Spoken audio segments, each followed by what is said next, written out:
Hello guys, मैं श्वेतांक और आप देख रहे हैं द लल्लन टॉक।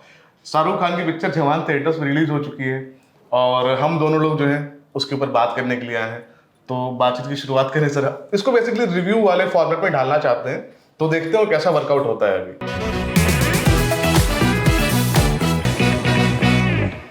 सर बात करते हैं तो एक्चुअली जवान देख के आने के बाद सबका पहला सवाल ये है कि कैसी लगी, और मैं इसको अवॉइड कर रहा था क्योंकि आमतौर पे क्या होता है कि सिनेमा देखते समय अगर आप बहुत ज़्यादा उसके बारे में जानते हो तो आपका एक्सपीरियंस ख़राब होता है। वो हमको रिव्यू में भी लोगों के फीडबैक से पता चलता है कि आपने सब कुछ बता दिया, तो बड़ा एक दुधारी तलवार तो मैं है। आपसे एक जरूरी सवाल पूछता हूँ, कैसी लगी जवान?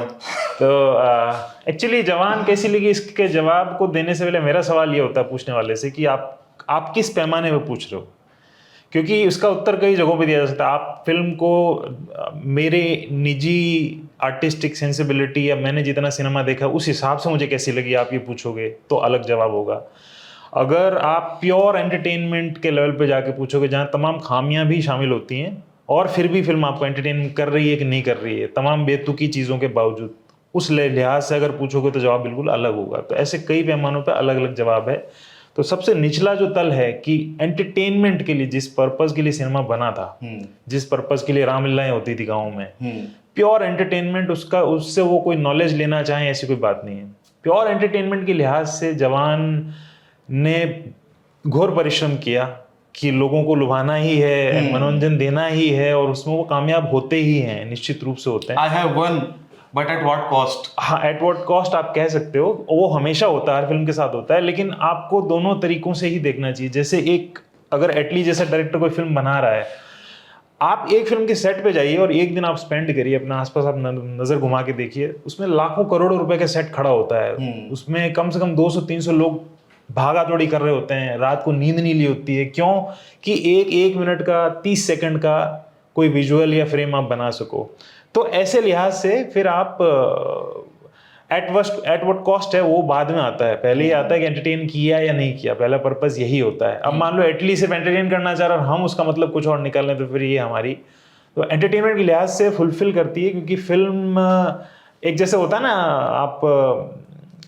आप खाने पीने की जगह जाते हो तो थाली को लेके वो अपने एलिमेंट बढ़ाते रहते हैं कि ये 4 आइटम और जोड़ दिए साहब, इसमें देखिए आपको 40 तरीके की चीज़ें मिलेगी, इसमें ना ये मिलेगा, या इतनी बड़ी रोटी आप खत्म करेंगे तो अगर आप पूरी खत्म कर देते हैं या 10 मिनट में तो आपको फ्री में खिलाएंगे। इस तरीके की योजना है, तो ये फिल्म वैसी ही योजना है। क्या ऐसा है जो भारतीय सिनेमा में, कमर्शियल सिनेमा में, साउथ में नहीं चला है और इस फिल्म में नहीं है? सब कुछ इसके अंदर है। क्या वो जो शाहरुख ने पहले नहीं ट्राई किया है वो इसमें डालने का प्रयास किया गया? तो उस लिहाज से फिल्म आपको एंटरटेन करती है, निश्चित रूप से करती है। मैं इवन ये भी कहूंगा कि जो पठान के अंदर जो क्वांटिटी थी एलिमेंट्स की जो आपको एंटरटेन कर सकते हैं, उससे ज्यादा जवान के अंदर है। अच्छा, पठान के एलिमेंट्स फिर भी कम थे, जवान में बहुत एलिमेंट। आप बात करना स्टार्ट करो, मैं आपको कम से कम 40 चीज गिना सकता हूँ कि ये प्रूवन फॉर्मूला है एंटरटेन करने का, ये डाला हुआ है, ये प्रूवन है, ये डाला हुआ है। अब जैसे अभी रिसेंटली एक बड़ा हो गया है कि आप मल्टी स्टारर आपको होना पड़ेगा अगर आपको हिट करना है। तो पठान के अंदर सलमान थे और इसमें दीपिका है, 4-5 और एक्ट्रेसेस हैं, विजय सेतुपति है और दूसरे लोग हैं, तो फिल्म एंटरटेन करती है। तो पहला आपका सवाल का जवाब यही है कि सबसे निचले पैमाने पे एंटरटेनमेंट तमाम खामियों के साथ वो एंटरटेन करती है। अच्छा, जो लोग फिल्म देखने जा रहे हैं, मान लीजिए जिन्होंने फॉलो किया है जवान को अब तक और वो अब चाहते हैं कि फिल्म देखना चाहते हैं, तो उनके लिए फिल्म में क्या है, मतलब उनको क्यों फिल्म देखनी चाहिए, क्या वजह है वो जो आप मानते हैं, दोनों ही मतलब पैमानों पर? मैं थोड़ा सा खोलता हूँ अपने पैमानों को, अब मैं थोड़ा सा पैमाने छोड़ के बात करने की कोशिश करता हूँ। तो मुझे ऐसा लगता है कि आप देखेंगे तो आपको थोड़ा सा मजा आएगा उस फिल्म को देखने में। एक तो ये है कि जैसे हम लोगों को कहते हैं ना, एकदम आप बेसिक लेवल पे जाएंगे तो क्या होता है, जैसे आपको कैसे नायक पसंद आते हैं, तो चुनाव जो किया गया है कि एक पुलिस वाला व्यक्ति है और फिर एक उसमें स्पेशल एजेंट है, वो है। Spoilers ahead? नहीं, स्पॉयलर्स की बात नहीं, क्योंकि वो तो ट्रेलर में सब कुछ नजर आता ही है, ट्रेलर के अंदर उसकी वर्दी नजर आती है, लुक में नजर आती है, तो वो तो एक गिवन चीज है, उसमें कोई वो डाउट नहीं है।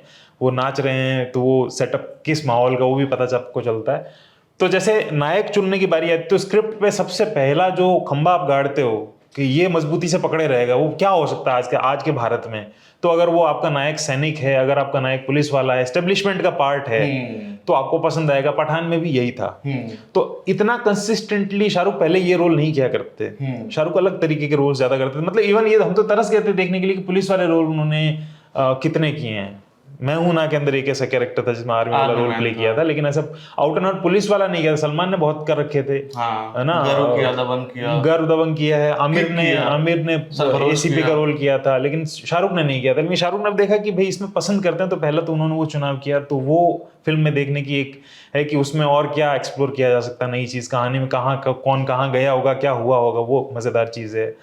एक सॉलिड विलन लेने का प्रयास हुआ है, लेकिन हालांकि वहां पे मेरा ओपिनियन कुछ और है कि वो उतना सॉलिड नहीं साबित हुए विजय सेतुपति, जबकि विजय सेतुपति को क्रिटिकल एक्लेम मिलता ही मिलता है जब भी वो किसी फिल्म में काम करते हैं। लेकिन वो क्रिटिकल एक्लेम तब मिलता है जब उनके पास स्पेस हो परफॉर्म करने का, यहाँ नहीं है। एक आध सीन्स को छोड़ दो तो उनको नहीं ज्यादा मौका मिलता। हाँ, मौका नहीं मिलता। एक्चुअली क्या है, इस फिल्म की एक कमजोरी मैं ये कहूंगा कि कोई भी चीज जब कुछ होने लगती होती है तो फटाफट आगे भाग के उसको ले जाता है कि आगे चलो, फटाफट आगे चलो, बहुत कुछ दिखाना है, जल्दी करो जल्दी करो।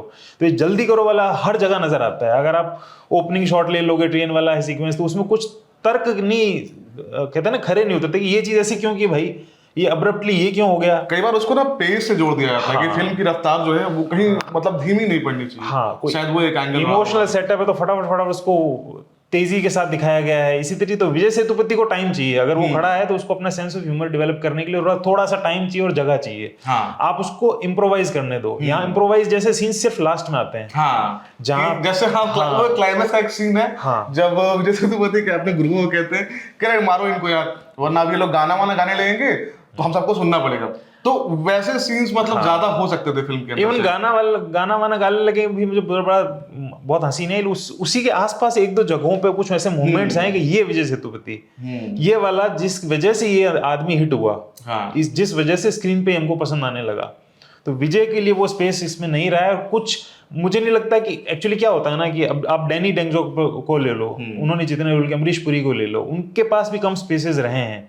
लेकिन वो ये देखते हैं कि मैं कमर्शियल फिल्म कर रहा हूँ, मेरे पास आर्टिस्टिक सेंसिबिलिटी वाली फिल्म मेरे सामने है, इम्प्रोवाइजेशन डायरेक्ट, तो उस हिसाब से कुछ ऐसा दे के जाएगा कि दर्शक को मजा आ जाए, नया आ जाए, थोड़ी संतुष्टि। तो मैं दोष विजय पे भी डालूंगा, मैं सारा दोष इटली पे नहीं डालूंगा और फिल्म पे नहीं डालूंगा कि उन्होंने वो भी एक तरीके से, जैसे मुझे नजर आता है कि वो थोड़ा सा ढीले से हो गए कि चलो ये कमर्शियल फिल्म है, इसमें तो ज्यादा क्या करना है, शाहरुख खान ही मेन है, मैं कर रहा हूं तो विग लगाए और करा है। तो कहीं पे भी कोई एक कहता है ना कि सनक वाला बिहेवियर नहीं वो लाते हैं जो उनके कैरेक्टर के लिए बहुत जरूरी है।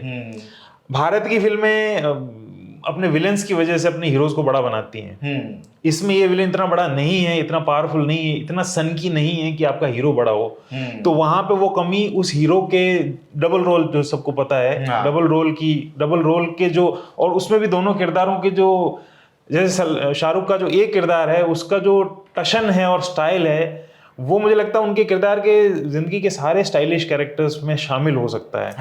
है ना, जो उम्र-दराज वाला किरदार है, पिता वाला किरदार है, उसका स्टाइल बोलने का या जो भी है, इवन जब वो फिल्म में आता है तो फिल्म में जान आती है। और उसका मतलब लुक वाइज भी देखेंगे आप तो उसमें एक है कि मतलब आपको देख के लगता है कि अब कुछ होगा शायद। हालांकि शाहरुख वहां जूझते हैं, मैं ये कहना चाहूंगा। जैसे my name is Khan film के अंदर जो जिस प्रकार के किरदार को किया, तो उसमें भी वो थोड़ा जूझते हुए मुझे नजर आते हैं। बहुत बहुत ऑर्गेनिक सा वो नहीं लगता। वैसे ही यहाँ पे है कि उम्र दराज है, उसकी कंडीशन है, कुछ चीजों को लेकर उसकी कंडीशन है, तो वहां पे वो उनको खाली मोमेंट्स में क्या करना है, वहां पे शाहरुख वो उस्ताद एक्टर ही करता है कि खाली मूवमेंट में जब दूसरा कैरेक्टर कुछ कर रहा है, मैं क्या कर रहा हूँ खड़ा होके। तो जो खराब एक्टर्स होते हैं वो कुछ नहीं कर पाते हैं, वो एकदम हमारे मारवाड़ी में ठूंठ बोलते हैं, जो लकड़ी का पेड़ सूख जाता है ना, जिसके पत्ते झड़ जाते हैं, वो खड़ा है, कुछ नहीं कर पाएगा। जो जॉन अब्राहम को लेके कहा जाता था कि तो काट का पुतले की एक्टिंग करता है, तो वो सिचुएशन कहीं कहीं लगती है। कहीं कहीं मेकअप भी मुझे मेरे बीच में आता है। हाँ, वो मेकअप एक पुता हुआ सा लगता है, तो बीच में आता है मेरे और उस किरदार को मैं एंजॉय कर सकूं, उसके बीच में आता है। पर फिर भी उसके अंदर कुछ ऐसा स्वैग है, स्टाइल है, कुछ एक्शन सीन्स हैं, बहुत अमेजिंग एक्शन सीन्स हैं। दो एक्शन सीन्स तो मुझे बहुत पसंद हैं। वो जब आता लगता है कि हाँ अब मैं फिल्म देख रहा हूँ, अब मैं एंजॉय कर रहा हूँ। जबकि शुरू के सीन्स में सब कुछ फिल्म दे रही होती है, लेकिन तब मेरे को ये फीलिंग नहीं हो रही थी कि मैं एंजॉय कर रहा हूँ। तो और इन्हीं सीन्स की वजह से मैं जवान को खारिज नहीं कर सकता, ये नहीं बोल सकता कि इसमें मजा नहीं आया। उनका बहुत बड़ा रोल उन सीन्स का है, कुछ एक्शन सीन्स का, कुछ कॉमेडी सीन्स का, कुछ शाहरुख का जो बुजुर्ग वाला किरदार है उसका स्टाइल और स्वैगर का, ये फिल्म के कहते हैं ना ये हासिल है मेरे हिसाब से एंटरटेनमेंट के लिहाज से। वो भाई मैं रिव्यू लिख रहा था इसका जवान का, तो मैंने इसमें पार्ट लिखा है कि जवान का मेरे लिए हासिल ही रहेगा कि वो कैरेक्टर जो है, मैं उसको ऐसा देखता हूँ कि जो गीता वाला किरदार है वो चकदे के कबीर खान टाइप का है, लेकिन थोड़ा ज्यादा मैस्कुलिन है, थोड़ा ज्यादा उसमें स्वैगर है और थोड़ा ज्यादा फुल ऑफ लाइफ है वो, है ना। तो मुझे लगा कि वो पार्ट अच्छा है। और बाकी जो चीजें हैं, जैसे फिल्म बहुत सारे सोशल मसलों को छूती है कि इसके अंदर मतलब तमाम मसले आपने ट्रेलर में भी देखा होगा कि आत्महत्याएं हो रही हैं, किसान आत्महत्या कर रहे हैं, और मतलब बच्चे बीमार पड़ रहे हैं, गाय वाय मर रही हैं, ट्रेन हाईजैक हो रहा है, तो बहुत। और उसके अलावा क्लाइमैक्स वाले सीक्वेंस में लास्ट में जो है फिल्म एक मैसेज डिलीवर करने की कोशिश करती है। तो आप इसको कैसे देखते हैं? दो चीजें हैं, खासकर सोशल मसलों दो चीजें उनकी फिल्म की सोशल मैसेजिंग है, उसको लेके मुझे लगा कि यार ये तो शाहरुख की ट्रिलॉजी टाइप हो गई। जैसे एक स्वदेश थी, मेरे भारत के लिए मुझे ये करना चाहिए, एक वो हो गई, फिर चक दे इंडिया हो गई, मेरे भारत को मुझे जिताना है, मेरा भारत वो देशभक्त में, मतलब वो काइंड ऑफ रिडेम्पशन भी था ना, रिडेम्पशन है। और उसमें वो एक तरीके से कहता है ना कि टोटल मैसेजिंग ओरिएंटेड मूवीज हैं, वो उसी से खड़ी हो रही है। वो फीलिंग सारी वही है, एंटरटेनमेंट बाद में आता है, मैसेज और फीलिंग वो देश के लिए, भावनाएं पहले आती है। ये फिल्म क्या करती है कि बहुत कुछ डाल देती है, लेकिन ये घनघोर कमर्शियल फिल्म है। वो थोड़ी सी साइलेंट और सॉफ्ट और ऑर्गेनिक सी फिल्में थी, ये थोड़ी घनघोर कमर्शियल, लेकिन मैं फिर भी आज़ादी लेते हुए उसको भी ट्रिलॉजी में डालूंगा। हालांकि एक और फिल्म थी, मैं उसका नाम भूल रहा हूँ, उस फिल्म के अंदर भी मैसेजिंग थी, उनकी एक चौथी फिल्म और थी, तो ट्रिलॉजी तो खैर नहीं हो पाएगी। कब आई थी यार आपको? फिर भी दिल है हिंदुस्तानी। अच्छा, फिर भी दिल है हिंदुस्तानी वो फिल्म थी, हाँ, जिसके अंदर उस फीलिंग के साथ फिल्म उन लोगों ने बनाई थी, शाहरुख ने और जूही चावला वगैरह ना। हाँ, मेरा देश है, बाहर के शत्रुओं से खतरा है और देश के नागरिकों को करना चाहिए। वो सारे ट्रोप से जिन पे साउथ की सारी फिल्में खड़ी होती है, इटली, विजय सेतुपति और जितने लोगों ने अपने करियर खड़े किए हैं, गरीब कुचले जा रहे हैं, नायक आ रहा बचाने के लिए। तो एक तो इस मैसेजिंग का इस्तेमाल होना ही था निश्चित रूप से, क्योंकि भारत में जहां भी कोई लोग रिसेंट ईयर्स में जो सक्सेसफुल फिल्में हुई हैं, कांतारा हुई है, या उसके बाद से लोग कहने लगे यार हिंदी वाले कोई फिल्म बनाते हैं क्या, फिल्म तो साउथ वाले बनाते हैं। वो ऐसा इसलिए बोलते हैं क्योंकि उनकी लाइफ की जो प्रॉब्लम्स है उससे कनेक्ट हो करती है। अब यहीं पे मेरी दूसरी चीज आती है कि डायरेक्टर क्या करता है और स्क्रीन प्ले राइटर क्या करता है, उसको अच्छे से पता है कि दर्शक की नब्ज ये है, तो वो उसका दुरुपयोग करता है, वहां वो एक्सप्लॉइट करता है, सिनेमैटिक टूल्स की तरह यूज करता है, वो एक्सप्लॉइट करता है। आत्महत्या वाले दृश्य हैं, हम लोग डिस्कस भी कर रहे थे कुछ दिन पहले कि आत्महत्या वाले दृश्य हमारे भारत में और विदेशी फिल्मों के और सीरीज के अंदर में कितना फर्क है। विदेशी वाले दिखाते हैं तो वो चेतावनी लिखते हैं, सेंसिटिव रखते हैं, हाँ, कि बिल्कुल विचलित कर सकते हैं, आत्महत्या के दृश्य आ सकते हैं, आप उसे प्रभावित मत होइएगा।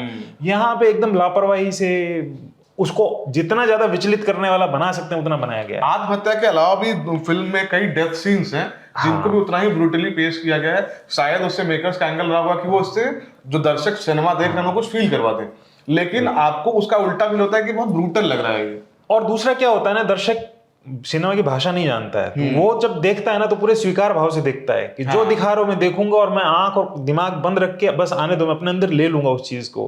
अंदर जाने के बाद वो वायरस क्या असर करेगा आपके दिमाग में, कैसा प्रभाव पैदा करेगा, आपको नहीं पता है।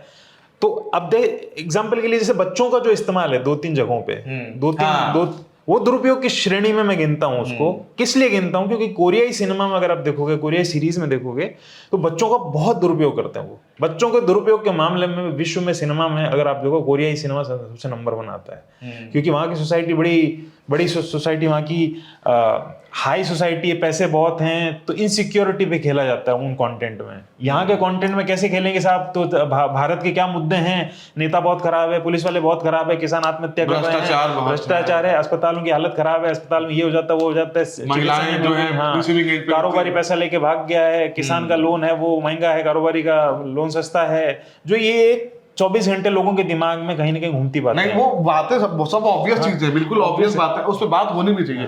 मैटर बस ये है कि फिल्म उस पर किस तरह से बात करना चाहती है। क्या फिल्म जेन्युइनली उसके बारे में फिक्रमंद है, या वो उसको सिर्फ यूज कर रही है अपनी फिल्म के लिए? तो बस नियत का हाँ, मुझे ऐसा लगता है कि एक डेस्परेशन रहा है इटली में, शाहरुख खान में, और वो डेस्परेशन आज हर जगह पे है, हर माध्यम में है, सिनेमा में, नॉन सिनेमा में भी है, इवन मीडिया के अंदर भी है। हम देखते हैं इस डेस्परेशन को कि कंटेंट को कैसे चलाना है। हाँ। व्यूज कैसे लाने हैं, दर्शक को कैसे घेरना है, 100 करोड़ से काम नहीं चलेगा, 500 करोड़ कैसे कमाने, 1000 कैसे कमाने, 2000 कैसे कमाने हैं। बेसिकली फोकस अच्छा सिनेमा पे नहीं, अच्छे कलेक्शन पे चला गया है। इसलिए ये जो पूरा थाली के अंदर जहां 50 कटोरी की जगह 75 कटोरी रख दी गई है, उसका कारण यही है ना कि वो कोई मौका नहीं छोड़ना चाहते असुरक्षा का कि नहीं चली तो कि इस वजह से चलेगी, नहीं तो इस वजह से चलेगी। दीपिका का गाना डाल देते हैं। अब दीपिका का इंट्रो सीन आप ले लो, बताऊंगा नहीं मैं सीन क्या है, लेकिन आप देखो नहीं तो वो ट्रेलर में है भी वो। कोई कनेक्शन नहीं बनता है। वो आई है, एक अखाड़े का सीन है, वो एंटर करती है, गाना स्टार्ट होता है। क्या लॉजिक है उसका? आप क्या स्थापित करना चाह रहे हो? फिर दीपिका का जेल वाला सीन है, वो भी कोई स्पॉइलर नहीं है। उस जेल के सीन में आप उसका कपड़ा देखो, वो जेल में रह रही है, उसके कपड़ों के आप सफेदी देखो, ऐसी सफेदी कोई एसी वाले बंगले में आदमी के कपड़े में सफेदी नहीं होती। अगर आप वैसे देखेंगे तो फिर आप जिंदाबाद में गाना उठा लीजिए। वो गाना जो है सेलिब्रेशन सॉन्ग है, वो शूट हो रहा है जेल के अंदर एक दिन में, उस पर 4 ड्रेस चेंज है सबके। तो वैसे अगर हम उतने माइन्यूट जाएंगे तो बहुत सारी नहीं माइन्यूट जाएंगे, मैं इसमें फर्क है। 2 चीजें, गाना जब आप गा रहे हो तो हमारा दिमाग इस चीज को रिसीव कर लेता है कि चलो ठीक है ये फिल्म मेरे को एंटरटेन कर रही है, चलो गाना डाल दिया। गाना जहां आ जाता है वहां लॉजिक खत्म, हम एक तरीके से मान भी लेते हैं। गाना अपने आप में लॉजिक का, लेकिन जिन दृश्यों में आप इमोशनल सीन्स दिखा रहे हो, जिन सीन्स में आप हमको रुलाना चाह रहे हो, हमको आप कह रहे हो कि देखो कितना दुखी है ये पात्र, इसके साथ क्या बुरा हो गया, देखो ये कितनी बुरी जर्नी से गुजर रही है, इसकी जिंदगी कितने साल यहाँ गुजर रहे हैं, कैसे गुजर रहे हैं, हम दिखा रहे हैं। उसके अंदर आप थोड़ा रियलिटी तो ले आओ भाई। नहीं तो फिर तो कहीं भी रियलिटी लाने की जरूरत नहीं है, फिर तो आप छोड़ दो, फिर तो आप कुतर दिखाना चालू कर दो। ये और सबसे खराब बात ये है कि आज से 10 साल पहले इन चीजों पे बात खत्म हो गई थी कि रियलिज्म लेके आओ, थोड़ा सा रियलिज्म लेके आओ। लोग लेके आ भी गए, ऑन लोकेशन पे शूट करना चालू कर दिया। ऑन लोकेशन शूट आज एक रियलिटी बन गया है, पहले एक रेयरिटी होता था। लेकिन अब क्या बोले, एक्सेप्ट जितना हो सकता कर रहे हैं, पर फिर भी एक बता रहे हैं कि जो बनाने वाले उनको थोड़ा पता चलना चाहिए कि यहाँ आपने बहुत लिबर्टी ली है, आपने ढिलाई बरती है। वहां पे कह रहे यार क्या हो गया, दीपिका को नया कपड़ा दे दो, सलवटों वाला देना क्या जरूरी है। ये बस इतना सा फर्क है, ऐसी बात नहीं कि उनके पास था नहीं, वो ढीले हुए कि दर्शक ले लेगा यार। तुम समझते हैं भारत तक का दर्शक है, वो इतना नोटिस नहीं करता है, तो आप उसको फिर ऐसे ही चलाए रखो। आप आज से 20 साल बाद भी वही करते रहना। तो पॉइंट आउट करना बहुत आवश्यक है इस बीच में कि हाँ, जब सब लोग कहेंगे कि मजा आ गया, तो पॉइंट आउट करना जरूरी है कि ये सिनेमा के हिसाब से इन चीजों का आप दुरुपयोग करो और यहाँ आप ढीले चल रहे हो बहुत। जैसे अगर आप देखोगे तो आप शाहरुख का जो सीनियर कैरेक्टर होता है, उसके आप फिल्म के through out the film makeup देखो और क्लाइमैक्स में उसका मेकअप देखो। क्लाइमैक्स में उसका मेकअप बिल्कुल अलग होता है, हड़बड़ी में लगाया हुआ मेकअप लग रहा है कि चलो बाद में कोई कहते हैं ना कि अलग वॉश में ठीक कर लेंगे। हाँ बाद नहीं वो कर लेंगे, और बाद में कि कौन ध्यान देता है भाई। फिर आप समझो ना कि हम सब जगह कंटेंट देख रहे हैं, हम खाली भारत का थोड़ी देख रहे हैं। तो ये मतलब जो दुरुपयोग वाली बात थी, तो वही एलिमेंट है जो दुरुपयोग की श्रेणी में मैं मानता हूँ। इसी वजह से थोड़ा मन खिन्न भी होता है कि यार अब तुम मतलब आप एक्सप्लॉइट कर रहे हो मुझे ना, आप मुझे कहानी दिखाओ ना, आप मुझे नई चीज दिखा दो कुछ। साउथ की 50 फिल्मों में मैं देख चुका हूं कि किसान ये कर रहा है वो कर रहा है, और एक सीन है जिसमें आपने देखा होगा कि किसान का वस्त्र है वो खींच लिया जाता है ना। अब वो मैं कहूंगा बेशर्मी की इंतहा है डायरेक्टर की तरफ से कि वो कह रहा है कि नहीं मैं थोड़ा तुमको और वहां तक जाने को रेडी हो, मैं तुमको और खींचूंगा अभी, मैं तुमको और ज्यादा मैं अंदर लेके आऊंगा इस सीन के, मैं तुमको और घुटनों पे लेके आऊंगा मैं इमोशनली। जबकि एक ऐसी फिल्म आई थी रिसेंटली, दलित मुद्दे पे बनी फिल्म थी, उसके अंदर सिमिलर सीन होता है, लेकिन आप उसको देखते तो आप जयभीम थी, पेरारिया थवर करके उसका नाम था, मैं नाम भूल रहा हूँ, शायद वही फिल्म थी। तो उस फिल्म के अंदर एक नायक होता है, उसके पिता के साथ दुर्व्यवहार किया जाता है, उसके अंदर सिमिलर होता है, लेकिन उसमें आपको ये नहीं लगता इसने दुरुपयोग, क्योंकि वो थ्रू आउट द विषय वही चल रहा है। वो बता ये रहा है कि यार इन लोगों के साथ ये हो रहा है, समाज में कुछ लोगों के साथ इस तरीके का बर्ताव हो रहा है। दूसरा, उस सीन को थोड़ा लंबा खींचा जाता है, बताया जाता फिर क्या हुआ फिर क्या हुआ फिर क्या हुआ। वहां तो बस इस्तेमाल है, करे बस देखो यार अब कितना गंदा आदमी पुलिस वाला, देखो ये लोन वाला इसकी शव पे भी लोन की बात कर रहा है। तो ये जो चीज है, ये दर्शकों को थोड़ा समझना चाहिए, एजुकेट होना चाहिए कि एक फिल्म मेकर आपको एक्सप्लॉइट कब कर रहा है और एंटरटेन कब कर रहा है, ये बहुत बड़ा फर्क होता है। नहीं तो फिर क्या है कि आप जब तक अवेयर नहीं होगे तो वो देता रहेगा जो आप करते हो। और जो एक्टर्स का जो काम है, जो 5-6 महिलाएं हैं, जैसे लहर खान, सान्या मल्होत्रा, प्रियमणि वगैरह हैं, और उसके अलावा संगीता भट्टाचार्य, गिरिजा ओक, इन लोगों का जो मतलब इन लोगों का तो मुझे कुछ समझ नहीं आया कि फिल्म में इनको मतलब क्या उतना खास रोल था। ये फिल्म के एक सबप्लॉट्स को तैयार करती हैं, ठीक है, उनके लिए वो मसाला देती हैं, लेकिन जैसे आप प्रियमणि को देखें या आप सान्या को देखें, तो जो भी सिनेमा आजकल कर रही हैं लोग अपनी भाषा की, उसमें ये लोग फीमेल लीड्स करते हैं, है ना, ये अपने फिल्म के हीरो होते हैं, और यहाँ इन्हें एक फुल लेंथ डायलॉग तक नहीं मिला है बोलने के लिए। जब वो रियलिटी, जब वो प्रेजेंट टाइम चल रहा है तब, फ्लैशबैक का नहीं है। तो मतलब इसमें, और इस फिल्म को ऐसे करके प्रमोट किया जाता है कि ये फीमेल सेंट्रिक फिल्म है ना, कि 5 गर्ल्स। शाहरुख ने खुद ही बताया कि एटली ने उनको आइडिया सुनाया कि sir you and 5 girls and I said yes. तो अब उसका मुझे कुछ समझ नहीं है कि मतलब क्या है वो, तो उसको कैसे देखा जाना चाहिए। नहीं, बिल्कुल सही कह रहे हो आप। इसमें क्या है कि मुझे ऐसा लगा जैसे जो लड़कियों वाला पूरा सेटअप था शुरू के सीन्स में, वो मनी हाइस्ट से उठाया गया कहीं कि, क्योंकि एक्चुअली क्या है ना, सब लोग देखते हैं चल क्या रहा है आजकल, तो अरे मनी हाइस्ट जैसी चीजें आजकल खूब चल रही है, लूट डकैती है। उन्होंने कहा कि कुछ इसके इर्द गिर्द रखते हैं। तो मैं लोगों को बताना चाहता हूँ कि जब फिल्म लिखी जाती है तो ये इसी तरीके से मैन्युफैक्चर करके स्क्रीन प्ले लिखा जाता है। ये कोई ऑर्गेनिक अपना आप में कोई आपने बीज डाला और पेड़ खड़ा हो गया ऐसा कभी भी ऑर्गेनिक नहीं है वो, बिल्कुल सोच समझ के लिखा जाता है। और एक एक चीज का मेरे को अगर ये 10 रुपए मैं लगा रहा हूँ तो मेरे 15 होंगे कि नहीं होंगे, और इस सीन पे पब्लिक कैसे रिएक्ट करेगी वो भी नोट किया था कि तो फिर ऑर्गेनिक तरीके से फिर उसका डेवलप होना वहीं रुक जाता है। तो ये इस तरीके के, ठीक है मैं इसको बुरा नहीं कर, पर आप एक इसको एनालाइज करना, आपको पकड़ना आना चाहिए। ये पब्लिक को सीखना पड़ेगा ना। मतलब हम लोग पब्लिक को सीखना चाहिए। दूसरी बात ये है कि जैसे आपने बोला वो बिल्कुल सही बात है कि लड़कियों के किरदारों को स्थापित नहीं किया उन्होंने, और उनकी बैक स्टोरी जहां जहां आती है जिसमें वो रो भी रही हैं, दुखी पृष्ठभूमि है, बहुत जल्दी जल्दी में कर दिया गया फटाफट। उसके बाद तुम्हारा कोई यूज नहीं भाई, अब तुम साइड में हो जाओ, अब अपना हीरो आएगा। ये ऐसी फिल्मों की विडंबना एक्चुअली होती है, क्योंकि आप फिर नयनतारा का किरदार सबसे ज्यादा प्रोमिनेंस उसको मिला है। नयनतारा के किरदार के साथ मुझे थोड़ी प्रॉब्लम है। नयनतारा का किरदार का आप देखो, एंट्री सीन होता है, ये भी कोई स्पॉइलर नहीं है, एंट्री सीन होता है, वो एक कोई ऑपरेशन सा हो रहा है, वहां पे उसको बुलाया जाता है। नयनतारा जिस सिचुएशन में आई है उस सिचुएशन में एक जने की मौत हो चुकी है, एक ट्रेन है उसके अंदर एक जना मर चुका है, गंभीर सिचुएशन है। आप उस सीन के बाद नोटिस करिएगा नयनतारा स्माइल कर रही है। नयनतारा खड़ी है उनका और वो एकदम स्टाइलिश क्लोज पहन के आई है, जैसे कि मतलब किसी मॉडलिंग वाले सेशन में जाना है। जल्दबाजी नहीं है, वो आराम से स्लो मो शॉट लगा हुआ है। आप रवीना टंडन ने भी एक सीरीज की थी रिसेंटली जिसमें उन्होंने अरण्यक, जिसमें पुलिस वाले का रोल किया। आप देखो उनका क्या कह रही है, आप वैसा कर देते। तो वहां पे क्या कर चाहते हो कि उस नयनतारा के किरदार को मैं एक दर्शक कंज्यूम करूं सेंसुअली, या स्टाइल, उसकी स्टाइल को कंज्यूम करूं, उसकी ब्यूटी को कंज्यूम करूं। वहां पे उसका दायित्व सुंदर देखना नहीं है, वहां उसका दायित्व है कि वो जिस रोल में आई है उस रोल में वो क्या कर रही है। यहाँ पे फिल्म मेकर की बदमाशी है, क्योंकि आप फिर वहां उसका इस्तेमाल एक हीरोइन के तौर पे कर रहे हो, किरदार वहीं खत्म हो जाता है। तो नयनतारा का किरदार है, उसकी जो सत्यनिष्ठा है किरदार के प्रति, उससे मुझे बड़ी आपत्ति है कि वो कहीं इमोशनल सीन्स में जरूर वो ऐसा करती हैं, वो जो करती आई हैं। बाकी अगर आप देखोगे तो जहां जहां बहुत गंभीर होना है या समझना है, या ओपनिंग सीन्स जहां ज्यादा उनको मेहनत करनी थी, वहां वो एब्सेंट माइंडेड सी या रिक्वायरमेंट नहीं है, ऐसे भी कर लेंगे तो चल जाएगा। अब ये डायरेक्टर का किया है या उनका क्या मुझे नहीं पता, पर मैं उनसे थोड़ा सा निराश रहा। बाकी सानिया जहां आती हैं तो जेन्युइन फेस लगता है। अब वो किस कारण से लगता है, अभी उनके कम काम आया, और रिसेंटली उनकी फिल्म आई थी बहुत बढ़िया थी, कटहल की वजह से हमारे दिमाग में वो रेफरेंस रह गया, या पता नहीं क्या कारण है।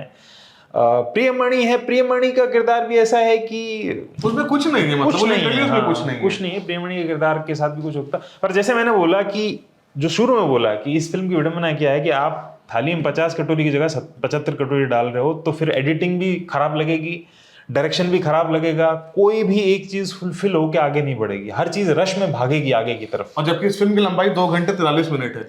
मतलब इतना काटने के बाद इतना फास्ट पेस करना पड़ा उनको। तो आपका ओवरऑल वर्डिक्ट क्या है, मतलब आप दर्शकों को क्या सजेस्ट? ओवरऑल तो मैं ये कहूंगा, मैं हमेशा यही कहता हूँ कि कैसी भी फिल्म हो, मैं कहता हूँ श्वेतांग कहीं खराब है आप फिर भी जाके देखो, पहली बात। दूसरी बात ये है कि बेसिक एंटरटेनमेंट के लेवल पे फिल्म अच्छी है, आपको एंटरटेन करेगी। और इसमें बेसिक एंटरटेनमेंट के पैमानों से ऊपर आके खोल भी दो पैमानों को, तो कुछ एक्शन सीन्स बहुत अच्छे हैं, कुछ शाहरुख का स्टाइलाइज्ड जो एक अवतार है, जो जैसे सेंस ऑफ ह्यूमर है, या जो और तौर तरीके हैं, बहुत अच्छे हैं। शुरू का जो सीन आता है नॉर्थ ईस्ट बॉर्डर की तरफ वाला सीन है, वो मुझे थोड़ा इंटरेस्टिंग लगा, हालांकि वो थोड़ा जिससे फिल्म खुलती है वो थोड़ा सा ऐसा नकली सा भी है। आप कहोगे रियलिस्टिक नहीं है, पर रियलिस्टिक की बात नहीं है, आप फैंटेसी में रख के देख लो, मजा आता है तो बढ़िया है। उसको बाद में लाके सर्कल पूरा भी करते हैं। हाँ, बाकी फिल्म के अंदर जो ये मुद्दे हैं, वो मुद्दे बिल्कुल डिस्कनेक्टेड लगते हैं मेरे, खोखले लगते हैं बिल्कुल। हाँ, उससे कनेक्टेड नहीं है। आप उसको ऐसा, जैसे अगर विजय की आप फिल्म देख लो, तो विजय की फिल्मों के, इन्हीं डायरेक्टरों की बनाई फिल्मों में स्टाइल भी होगा, हाँ,